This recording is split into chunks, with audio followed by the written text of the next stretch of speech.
Բելյանական նիստներ եւ Արմեն Աշոտյանը չէր ներկայացել, ինչպես հասկացանք, ծանրաբեռնվածությունից ելնելով, հա, Շատ զարմանալի է, թե ոստիկանությունը իր պարտականությունը կարևոր ինչու չի կատարել եւ Արմեն Աշոտյանին չի կարողացել ապահովել, որովհետեւ ծանրաբեռնված են։ Ամեն դեպքում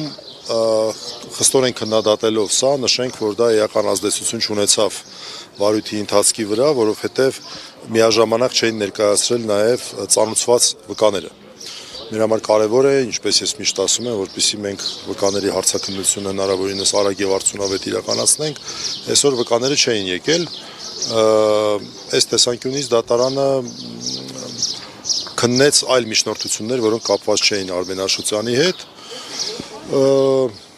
մեծ հաշվով այսքանը։ Եվ տեսեք, Տիգրան Աթանեսյանը փաստաբան առաջարկեց, որպեսզի Արմեն Աշոտյանը կամ տաքսիով գա կամ ինքը պատրաստակամություն հայտնեց, որ գնա եւ պարոն Աշոտյանին ուղեկցի դատարան, այդպիսի պրակտիկա առհասարակ լինում է։ Ես լսել եմ նման դեպքի մասին, բայց ավելի շատ լսել եմ, որ դատարանները որպես կանոն չեն բավարարում, թեև դեպք ես գիտեմ նման։ Բայց մենք առհասարակ այս հարցի մասին ավելի մանրամասն խոսելու կարիք չտեսանք, նորից ասեմ, այն պարզ պատճառով, որ վկաները չէին ներկայացել։ Այսինքն, եթե վկաները ներկայացած լինեին, իրավիճակը այլ կլիներ։ Հետևանքը Արմեն Աշոտյանի նկատմամբ չներկայացնելու այդպես լուրջ հետևանք չառաջացրեց, որտեղ վկաները չէին ներկայացել։ Շնորհակալ եմ։ Հաջողություն, Live News-ի հարգելի հետևորդներ, այսքանով ավարտում ենք մեր